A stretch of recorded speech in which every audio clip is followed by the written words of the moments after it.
Welcome to the Rabbi Daniel Lapin Show, and you know how absolutely delighted I am that you're joining us here. I address you always as the happy warriors, and I do that because I want to encourage myself and you to take joy in the fights and the challenges and the struggles that life places before us. Because the struggle is real on every level. You're trying to improve and strengthen your own body on the most elemental and basic level. You're trying to keep your body healthy so it'll serve you for as long as possible. That's a struggle. It goes against instincts. Instincts are to sit back, allow yourself to be entertained by some mindless and brain-destroying television program while you eat a bowl of ice cream. But we know that if you struggle, you get benefits there.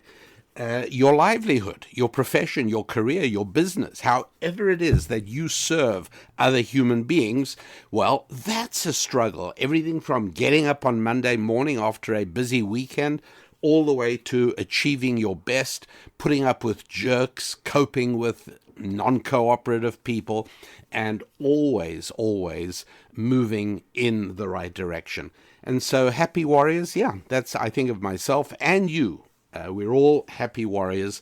We not only are in the battle, we take delight in being in the battle. And being in the battle means that from time to time, we're up against bad guys. We're up against evil. And this could take shape in many different forms, obviously.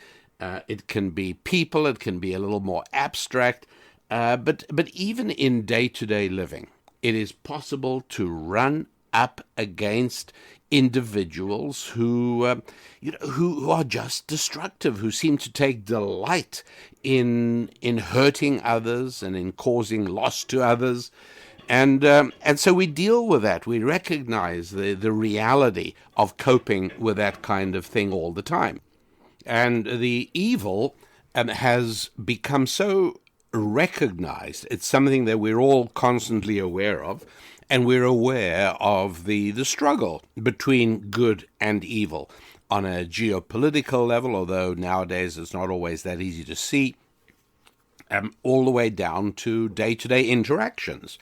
But at any rate, one thing that is for real is that we all recognize the sound of evil.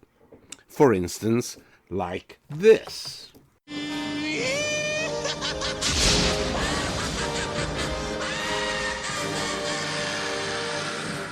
Now, I'm sure those of you who are culturally literate, and yes, I know that the last show we did, last week's show, was all about cutting back on entertainment, the damage that entertainment does to us. And so I should hardly be rewarding you here for being literate and familiar with all the nuances of entertainment. But I think that one was a bit of a classic. You'll remember the movie from the 90s, Aladdin, and the evil in Aladdin was personified by Jafar, and of course that was his famous laugh. And at the same time, I'm curious, looking at laughter and why that evil laugh somehow sends shivers down your spine if you're a 7-year-old child. But I have other evil laughs as well, and they're all, they're pretty bad. They are disturbing. But how's about laughter in general? Why would it be? And it is very strange, is it not? I have written books discussing in detail. I've done shows discussing in detail how it is that Jews are disproportionately successful with money. And that makes a lot of sense, and I can explain it, and anybody who has studied this together with me understands that why Jews over the centuries have been disproportionately good with money not only makes sense, but the reasoning are things that you can take advantage of in your financial life, regardless of your religious background. All of that is straightforward. But what is a little bit harder to explain is why is it that if you look at the 20th century in general, the comedians in America, I'm looking at America because I'm more familiar with the culture here, but it may be true elsewhere as well. Certainly places that have a Jewish population. What I'm about to tell you, that over 80% of the comedians, if you add up all the comedians of the 20th century up till the present time, over 80% of them are Jewish. Now that's crazy because the Jewish population of the United States of America is about 2%. And so we'd expect to find 2 or 3 or 4. 5% would be double the representation. 80% is absolutely incredible.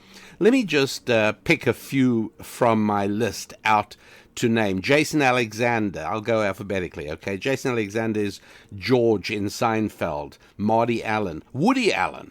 Whether you find these people funny or not, by the way, is not the point. These are people who are professional comedians. Maury Amsterdam, that's going back years and years and years.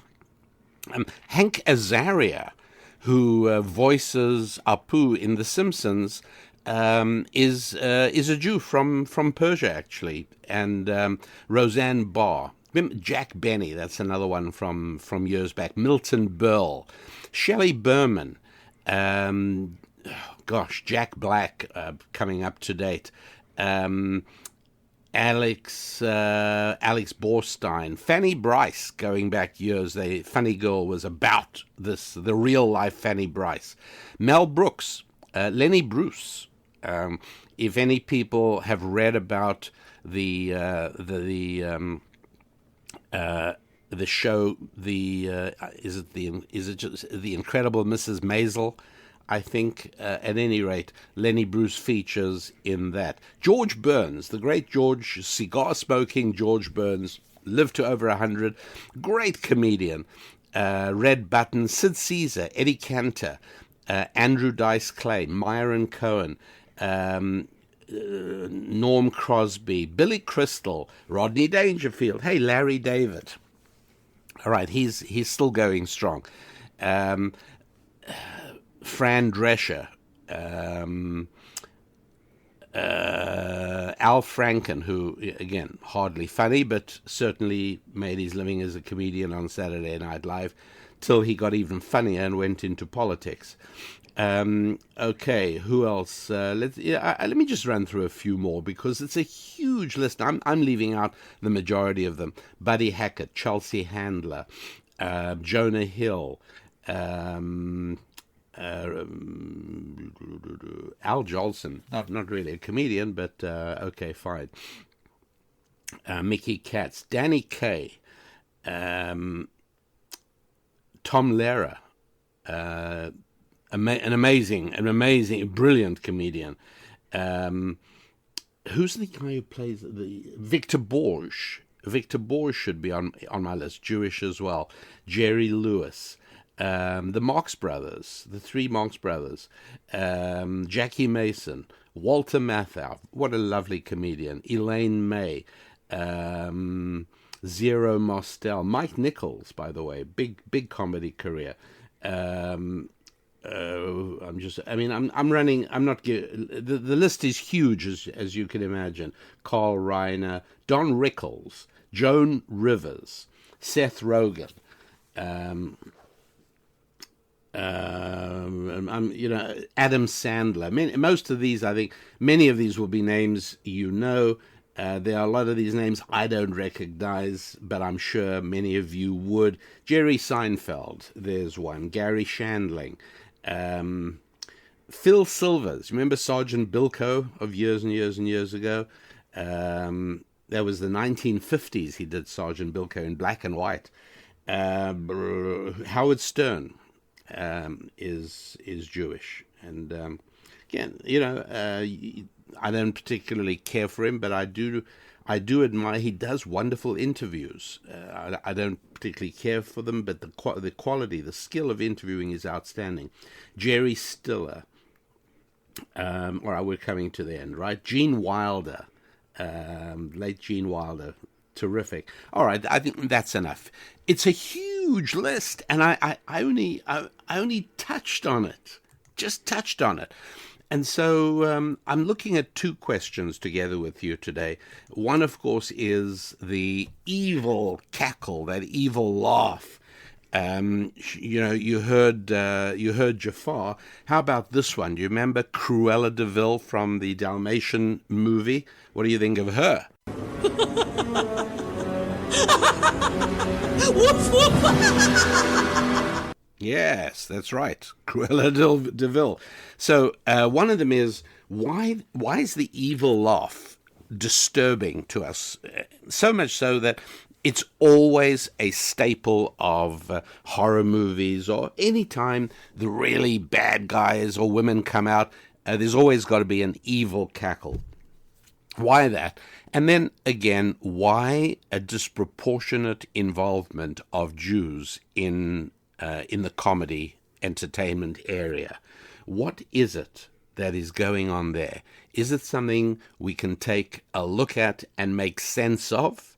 And I think it probably is. And that's what I'm going to try and do with your help. Of course, I always wish I could do these shows twice. Once the first time, like now, and then I'd like to read all your comments. Some of you comment on my website. Some of you comment on YouTube. Some of you comment on Libsyn, and there are all kinds of wherever you hear this show, there's an opportunity to comment, and I am fanatical about reading them all. And as you've noticed, I answer a whole lot of them as well. But I do read them all, and invariably you come up with ideas, you come up with things I never thought of. Sometimes you correct mistakes I made inadvertently.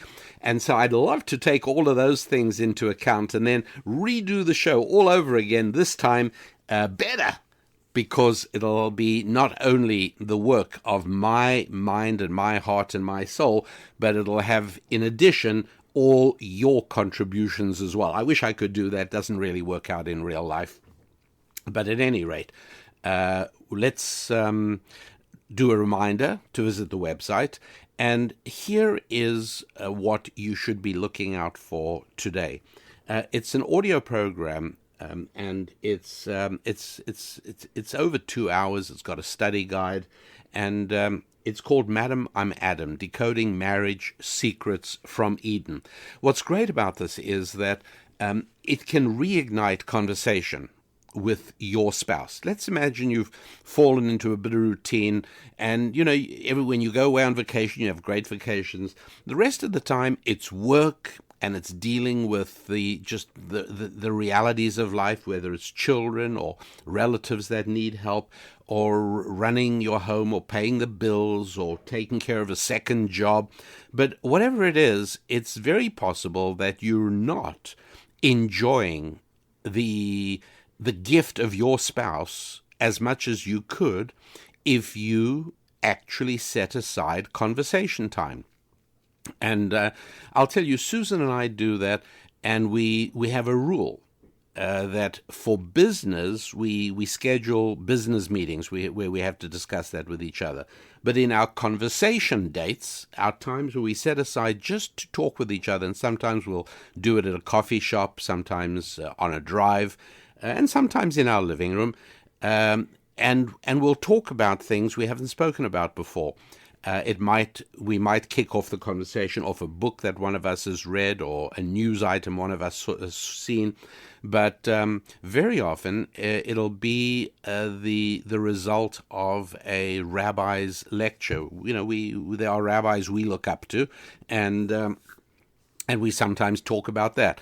At any rate, the nice thing about Madam, I'm Adam, Decoding Marriage Secrets from Eden, is that if you were to listen to it together with your spouse, you will find, and what I'm saying is listen to 15 minutes, 20 minutes, half an hour of it max. and then turn it off and continue another time. But for now, just use that as a launching pad for conversation. It's also obviously useful for people who are not yet married and have that looming decision ahead of them. Alrighty, time for us to continue, and that's exactly what we will do.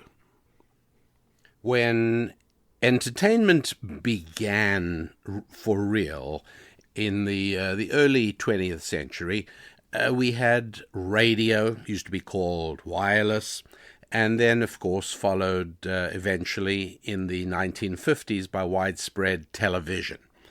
And humor began to be a staple of the radio and the television diet, and Jews came out of the woodwork. All of a sudden, Jews dominated the field of comedy and humor extraordinarily. And so much so that when we look at the last, well, it's not even 100 years, it didn't really begin until the 30s. But if we look at this period of time and we see that actually over 80% of all the comedians are Jewish, that's extraordinary. Now, it also goes without saying that the overwhelming majority of them are male.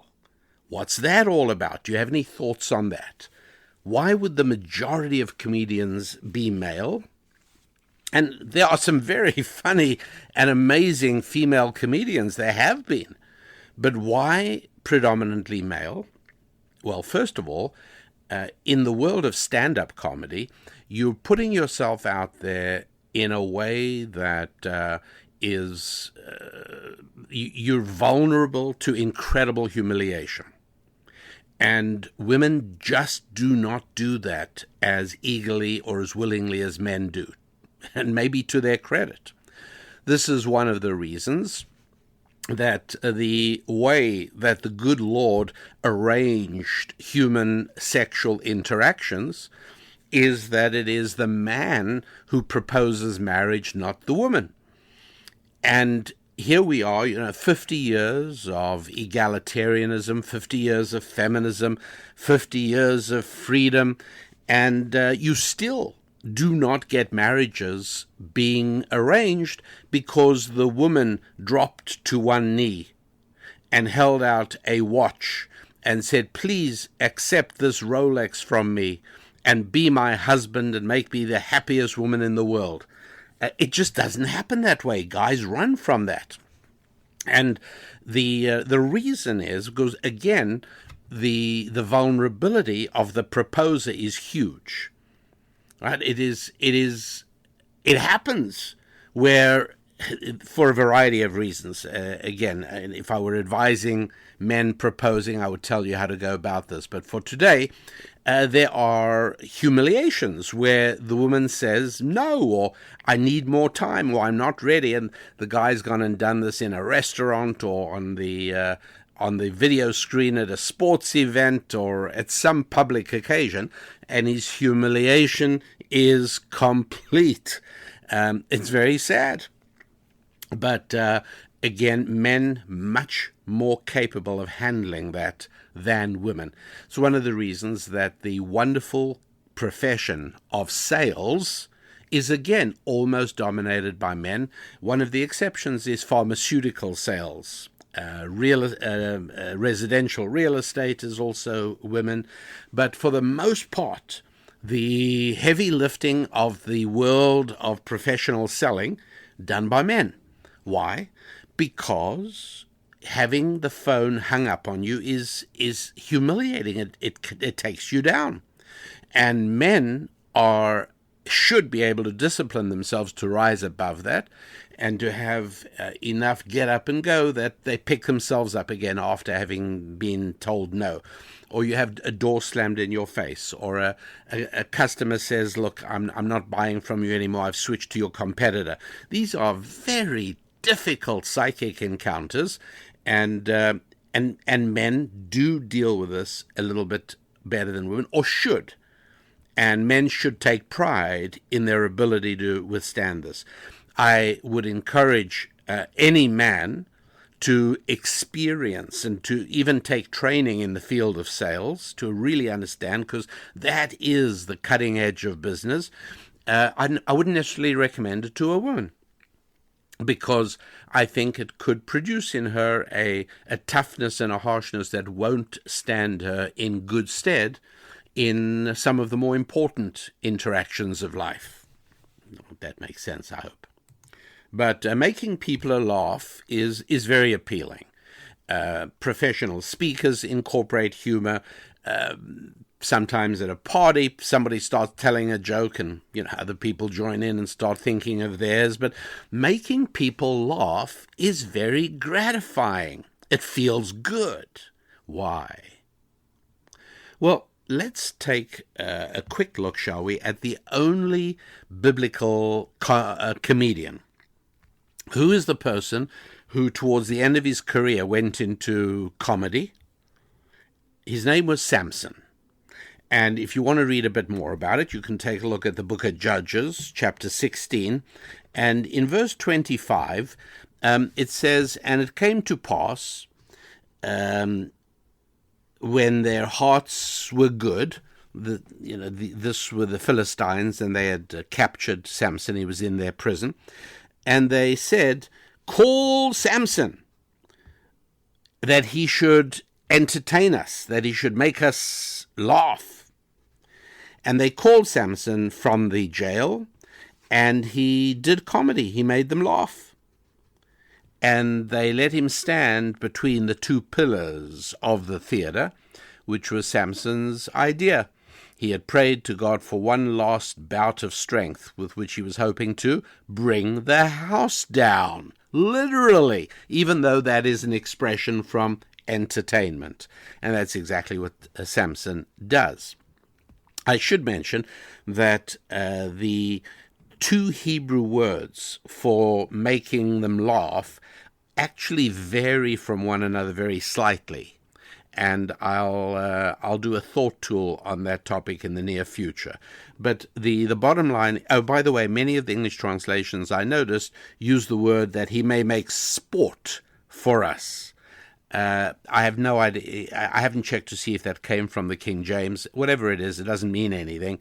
What it actually says very explicitly, by the way, using the same word as makes up the name Isaac in Hebrew, Abraham's son Isaac, around whom the overwhelming majority of references to laughter in the Bible occur. Abraham was told he'd have a child. Sarah laughed. They named Isaac laughter, etc., etc. There are lots and lots of laughter references. And that word for Isaac, which means laughter, is exactly the word used here as for what Samson did, made them laugh. And that is the subject we're talking about. You ready maybe for another evil cackle, a bout of evil laughter? Do you recognize this one?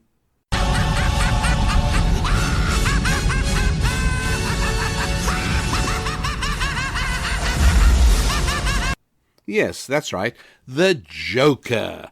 And there have been so many variations of the Batman stories, real movies, cartoons, but the Joker always has a really, really evil laugh.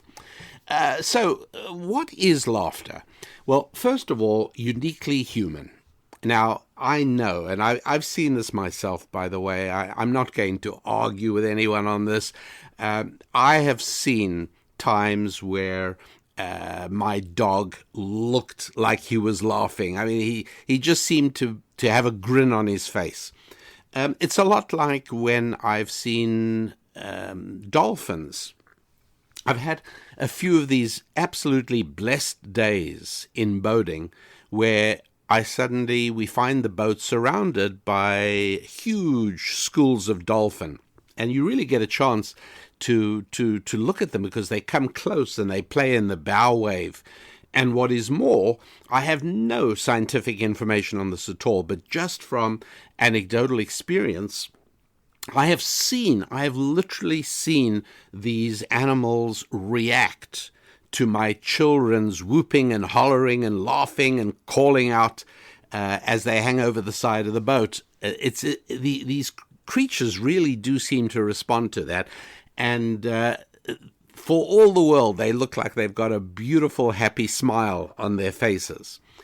I don't know what animal physiology is and what causes that, but laughter at an idea is a uniquely human behavior. What is the laughter and what is the idea? Well, the laughter falls into two categories, if you like, wholesome and unwholesome. I'll come to the wholesome in just a moment. The unwholesome is laughter at one of three areas. One is sexual, one is bathroom humor, and the other is religious humor. This guy lived a long and happy life and eventually arrived at the pearly gates, and the angel Gabriel said to him, and so on and so forth. So you've got the religious kind of jokes, and then you've got kind of jokes that revolve around puerile, potty patter, and then you've got sexual jokes as well. And obviously, most refined people do not enjoy hearing humor in those categories. The wholesome category of humor is, in a way, best understood by first understanding the unwholesome humor. What is it that makes people laugh at potty humor? Let's start with that because it's the most juvenile. Okay, the reason is because, in general, laughter represents a violation, a contradiction of a reality that you believe in. So, for instance, if a pompous politician slips on a banana skin and lands on his back, people laugh. It's just plain funny. That's all there is. You feel sorry for the man. You hope he didn't hurt himself, but it's funny because on the one hand you got a pompous politician, and on the other you got him lying on the sidewalk on his rear end, and that contradiction is just plain funny. When a destitute vagrant slips on the same banana skin and falls, nobody laughs. It isn't funny. It's just part of his general lowered condition in life. He's got nothing, and now one more thing, he slipped as well. You don't laugh, you feel bad. It's contradictions. I always come back to the brilliant Gary Larson's Far Side cartoons. They're wonderful. I haven't seen them for years, but they're wonderful. They're about animals talking and making observations, and they're insightful. They're hilarious. But imagine that Gary Larson started writing those cartoons in a world where animals spoke. Now, it wouldn't be funny at all. Or those same cartoons about people saying the same things are not funny. They're only funny because they violate the reality that animals don't talk. See, that's what humor is. And so when we examine bathroom humor, it's almost little boyish. It's sophomoric, because what's happening is we all know that bathroom functions are private. Civilized people go into a small room to carry out these functions. They're not comfortable if other people are around, and it's totally private. And I've discussed on another show why it is a private function. Okay, and as just a quick reminder, it is because bathroom functions are embarrassing. They remind us of our animalistic side. We feel best, we feel most uplifted, we feel most capable of creativity and greatness when we think of ourselves as being closer to the angels than the apes.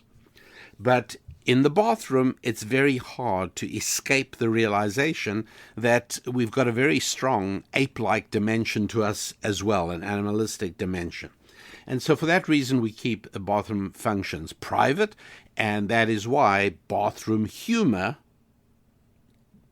makes us laugh. Sometimes involuntarily, we feel sick at ourselves for even laughing at it, but it's funny because it violates the reality that everybody knows deep in their hearts, and that is that bathroom matters are private, and now we bring it out into the open, and whether it's an embarrassed giggle or a guffaw, we're laughing at that aspect of it.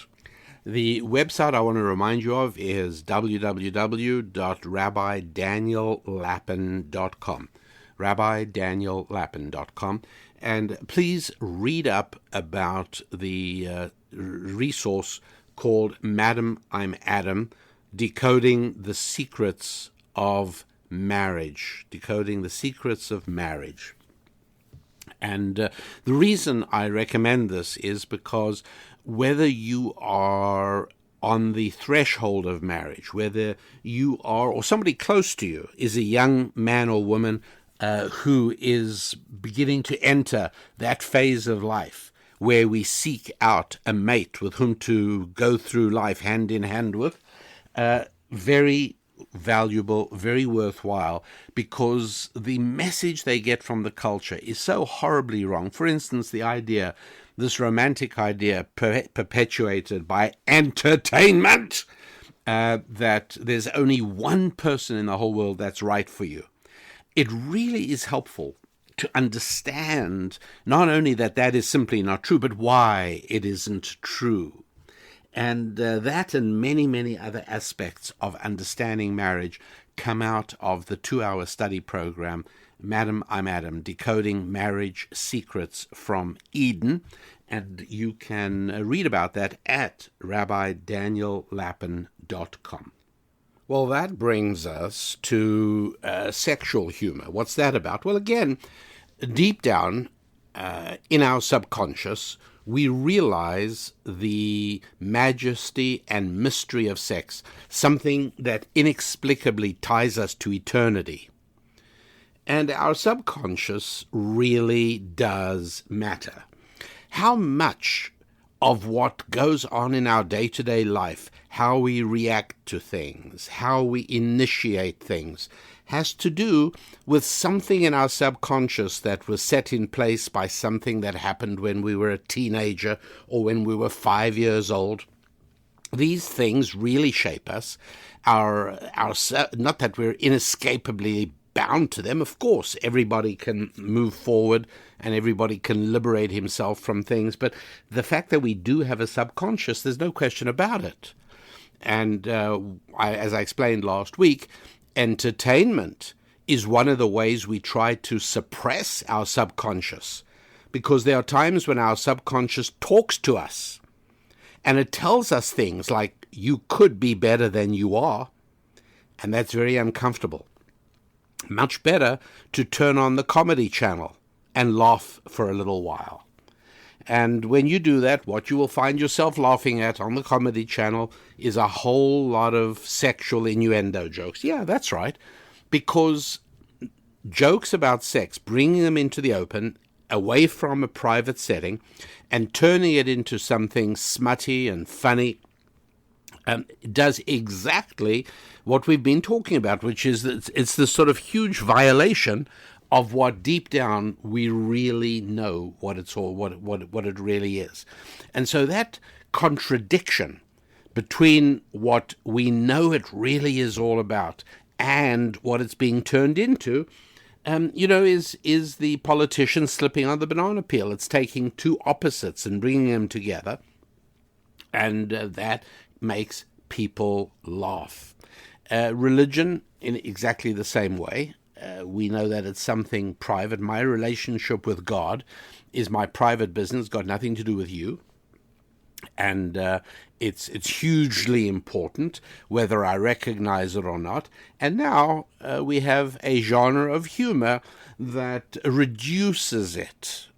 And again, the contrast between something monumentally important and turning it into, so Joe went on a tour of hell and he liked what he saw.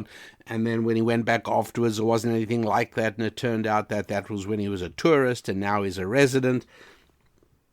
Yeah, I get it. I mean, the humor is there, obviously. That's the whole point. And the thing about humor is that every time we laugh at something wholesome or something unwholesome, we are validating the idea that there actually are norms. Because if there is absolutely no norm of any kind, then nothing could possibly be funny. And that's why one of the funniest jokes on that scale is when they say, how many feminists does it take to screw in a light bulb? And the answer is, that's not funny. In other words, there's a subtle recognition that nobody who is a doctrinaire leftist can laugh at anything, because the whole point of socialism in the ultimate is revolution. It's shattering every existing institution, every existing notion, every existing standard, every existing moral norm. That's what socialism does. And so since absolutely no standards exist inviolably in a world of socialism, there is no humor. There can't be. There's nothing funny because there's nothing to push against. It's like trying to run a propeller airplane in a vacuum, or for that matter, a jet plane in a vacuum also. It doesn't work. There's nothing there. And so humor is a lot like that. If there's nothing there, if there is no standard, there's no humor. Which brings us back, I think, to why Jews are so prevalent in comedy. Let me explain. You see, as a little side excursion, professional wrestling as a sport in the 1950s was pretty much local to the northeast of the country. Massachusetts was big in it. And there were different circuits and different promoters, but it was never really huge on the West Coast and in the South. It just wasn't the thing. And then a guy called Jess McMahon got hold of it and started rolling him up, meaning he started building alliances so as that three small wrestling promoters became one. And then eventually his son, Vincent, who's the father of the current head of that wrestling organization, Vince McMahon, and his wife, I think her name is Linda, if I'm not mistaken. But the point is, his grandfather started the business, his father took it over, and then finally he did. And I believe, I think I'm right, that it was he who hit upon the genius idea of turning it from just, two big bruisers battling away at each other, to turn it into a morality play. He turned it into a battle of good versus evil. And so back in the 80s, there was a wrestler called Hulk Hogan who was pro-American, and he always gave a prayer to God after he'd won a bout. And he was your quintessential good guy. And he was often pitted against guys like the Iron Sheik, who tried to make the crowd sing the Iranian national anthem. And you'll remember that the hostages that Iran had taken when it stormed the embassy, and when America so disastrously under Jimmy Carter got rid of the Shah of Iran and replaced him with the Ayatollah. Thank you, Jimmy Carter, for that, as well as for several other things, including something we haven't yet had to pay for, but that we will in due course, and that is the Panama Canal mess. But anyway, what happened then was that only after the hostages were released in 1980, and they were locked up for some period of time, a year or two. It was awful. But meanwhile, in wrestling, it was the good American patriotic wrestler against the Iron Sheik from Iran who tried to make people sing the national anthem of Iran. And the World Wrestling was the World Wrestling Federation, maybe, I don't remember, but it took off and became huge, and I think to this day it still remains a fairly large entertainment franchise. Yes, obviously entertainment, not sports, everybody knows that, but the genius was realizing that what sings to our souls, what really makes us pay attention, is a struggle between good and evil.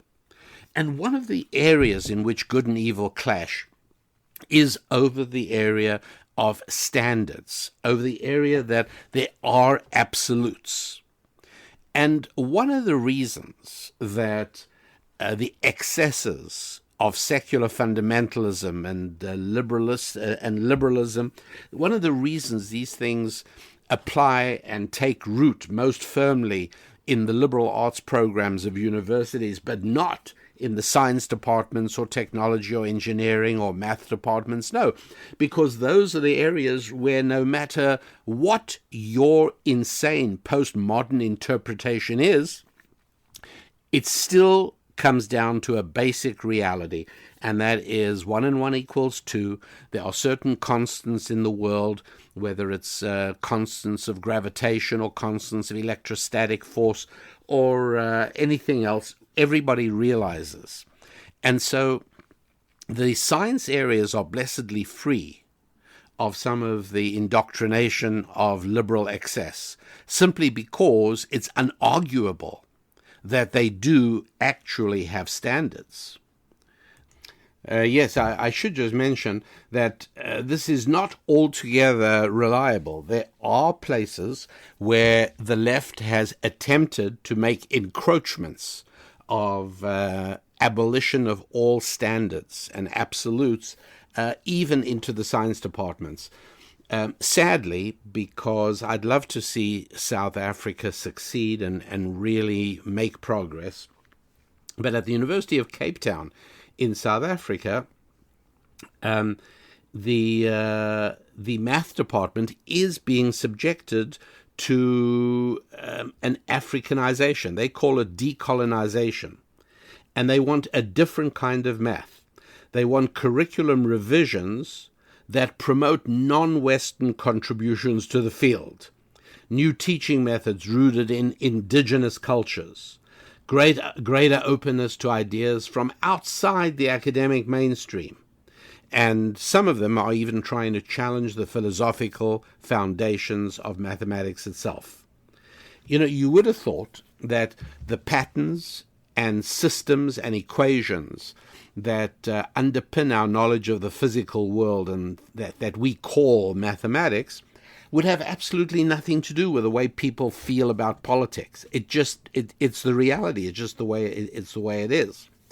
But unfortunately, many of the long-time math teachers at the University of Cape Town in South Africa are sounding very, very dismal. I've read some pieces where they speak about saying that they don't know that the university is going to be able to withstand this, and that the math department is going to go under in a spate of anti-colonial political correctness.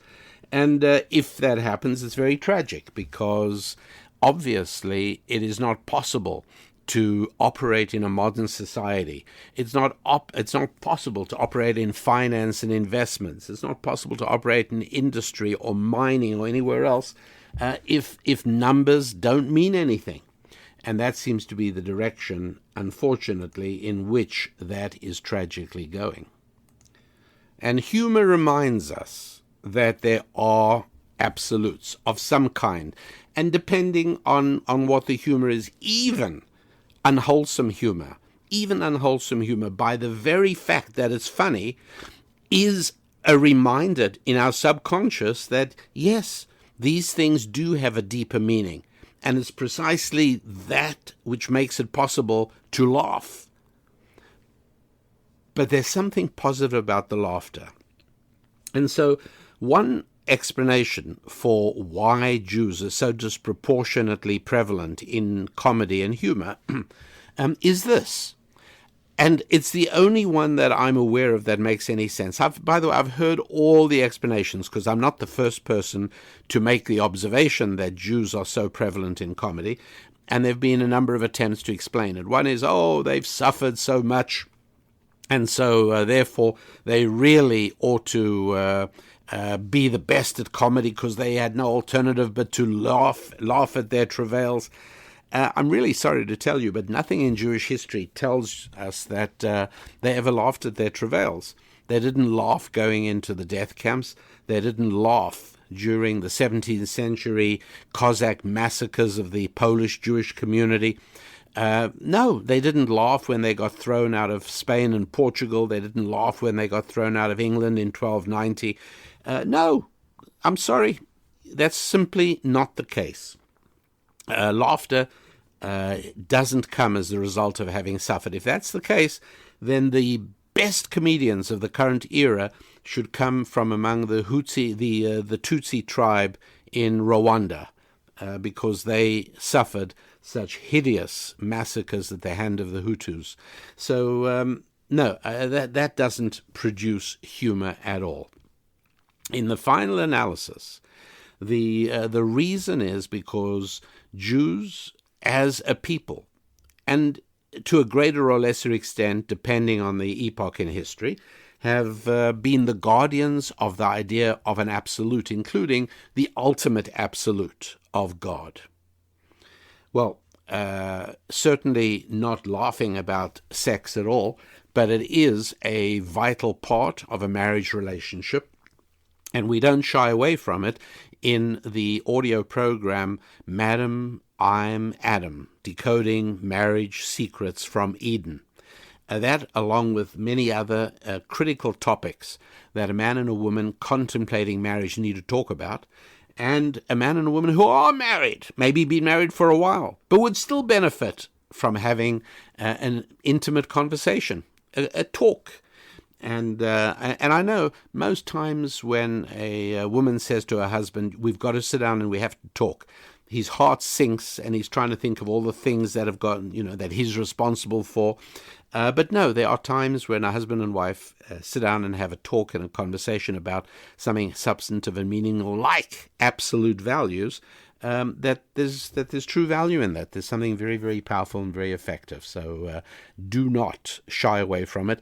RabbiDanielLappin.com is the website, www.RabbiDanielLappin.com. And what you're looking for is an audio program with a study guide. You can download it. And it's called Madam, I'm Adam, Decoding Marriage Secrets from Eden. So professional wrestling really took off when it was presented not just as a bout between two equally matched guys, but it took off when it turned into entertainment that revolved around the battle between good and evil. And from then onwards, as much as possible, they try to make sure that there was somebody that the crowd loved to hate. It was somebody who cheated and was in every way just a bad person. And the crowd loved it. The crowds came out nationwide and television. Wrestlemania hit the country, and that's how it all grew, in my opinion. Not only because of the business genius of the McMahons, who had 3 generations of the family had been doing this, but also because they realized that entertainment works best when it is a struggle between good and evil. Laughter reaffirms the existence of that struggle. Laughter reminds us that there's certain things that are true and real, And it's the very act of contradicting those things and violating them that makes them funny. But you can only laugh at those things with half your attention devoted to the observation and the recognition that they are real. And I think that has a lot to do with why it is that Jews have always been so visible in comedy. First of all, I should mention that many of the comedians I mentioned, the Jewish comedians I mentioned, are people whose grandparents and great-grandparents were Bible believers. Many of them were rabbis, and you'll sometimes hear them talking about that. It's a fairly well-known phenomenon, so much so that on The Simpsons, for those of you who have paid attention to that comedy show over the years, there's a character called Krusty the Clown, who I think sort of stands in for Jewish comedians. And not surprisingly, Krusty's father, from whom he's somewhat estranged, I think, is a rabbi. This is an old pattern. And so where a few generations earlier, those Jews were teaching the authenticity of the Bible, they were teaching about God, they were teaching what God expects from human beings, they were teaching those absolutes. Their children, having abandoned faith completely and renounced the God of Abraham, Isaac, and Jacob, still couldn't get out of their subconscious, still couldn't get out of their soul that for which Jews have always stood, which is the ongoing existence and reality of God.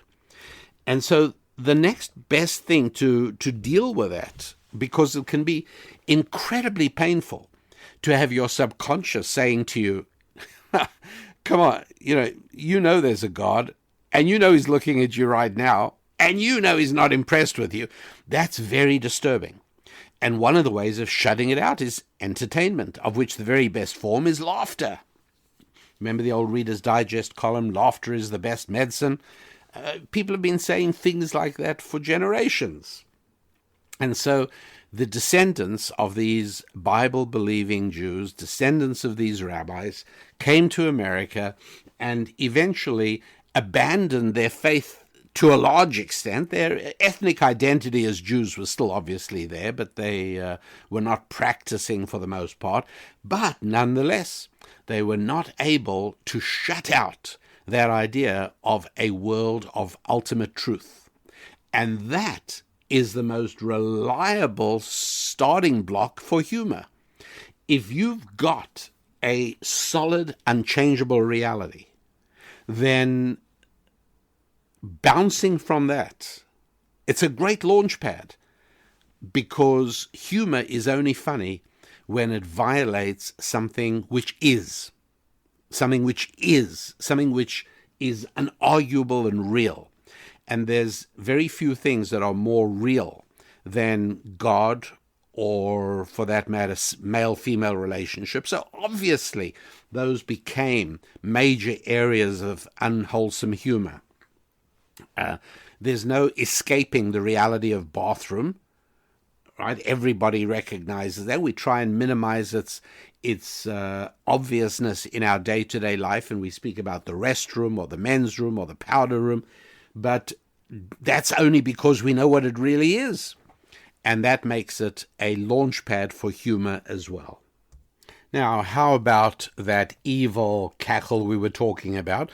Why is that evil laugh such a staple?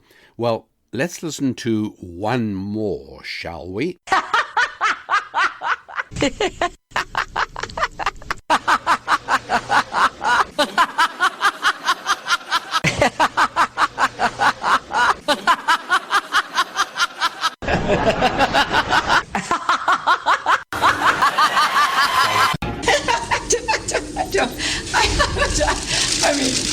And how many angels dance on the head of a pin? Well, that one you might recognize if you are familiar with United States politics, because that is a certain notorious female politician who shall remain nameless. But that is a montage of her cackle. which was noted while she ran. It was something that people were aware of. And there it is, the evil laugh. Why? Well, again, the coming from a character like, the Joker or Cruella de Vil or Jafar in Aladdin, the laugh coming from somebody like that is blood-chilling because it's incongruous. The person is, that evil villain is about to make arrangements to methodically do away with you, or going to turn some adorable puppies into a coat. The person is going to be doing something absolutely horrible, and they laugh. And that conflict, that huge contradiction between their intrinsic nature and the sound of laughter, which ordinarily speaks to a warm feeling. When we share laughter with people, one is aware of this surge of good feeling and happiness. We love laughing together with other people, and things just might be like that on some occasion when you're with friends, and the laughter is incessant and uproarious, and then at the end, with the tears in your eyes still, you shake your head and you say, I haven't had a good laugh like that for 5 years, or whatever it is. So the contrast between what you normally expect to be the good feelings surrounding laughter, plus in conjunction with the horror of whatever this evil villain is planning to do, well, that is enough to send shivers down anybody's spine. One of the reasons that couples dating so often cite a sense of humor as important is for this very reason.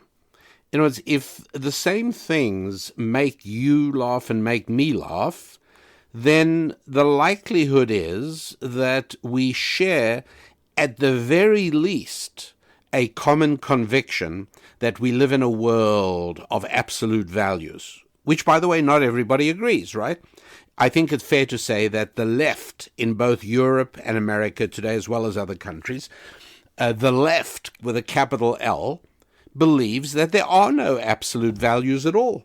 And as I told you about the University of Cape Town, they're even throwing into question whether there are absolutes in science and mathematics. But they certainly do not agree in any other form of absolute. You would have thought that one of the oldest absolutes of human existence is male and female. And that's one of the reasons that is so vigorously rejected by the left. So one of the reasons, and for me, so far of the many reasons I have heard advanced to explain Jewish success in the world of comedy, the only one that I'm happy with at the moment is the idea that Jews, having nonetheless abandoned the faith of Abraham, Isaac, and Jacob in huge numbers, nonetheless remain committed to a subconscious awareness of the reality of God and the history of the Bible as God's message to mankind. I think this also explains the very large number of Jewish atheists. In other words, there's a very big difference between being indifferent to the question of God and being an atheist. Being an atheist means that you are actively engaged in fighting belief in God. Well, if your subconscious was really persuaded that there is no such thing as God, then you wouldn't fight it. You'd feel ridiculous. It's the same reason that there are no Jews busy fighting the flat earth theory, because they know that it's not real. But there are many Jews fighting creation as a theory because there's something in it that worries them. All having to do with the subconscious. We cannot help our subconscious. It is there. We can work against it when necessary. We can be aware of it when necessary and work around it. But our subconscious is a real thing. And so Jews' involvement in comedy, part of the same thing. A restatement that at the end of the day, when all is said and done, there are absolutes in the world. Because if there's no absolutes, there's no humor. And the very fact that there is humor means there are absolutes. And ideally, when two people share the same sense of absolutes, which really should be a prerequisite for anyone getting married. How can anybody think of getting married before checking that you and your intended have the same kind of sense of humor, that you believe in the same sort of absolutes?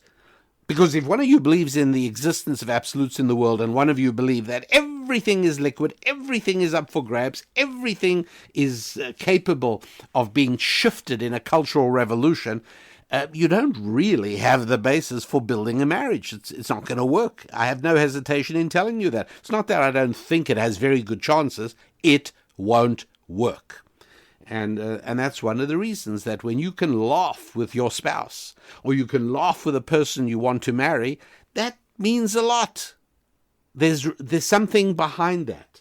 Laughter is a real thing. What animals do on their faces is what it is, but only human beings laugh along the lines we've spoken about, because genuine laughter is an acknowledgement of the existence of a world with a matrix of reality to it. And that makes laughter beautiful and wonderful. And when you do get a chance to spend some time with family or with friends and laughter fills the room, how beautiful is that? Just wonderful. And I know Susan Lappin and I greatly enjoy it when we're together, and we hear our children in the next room laughing away uncontrollably, just tremendous hilarity, and we look at each other and we laugh also. It's beautiful and quite wonderful. That is the value of humor in marriage.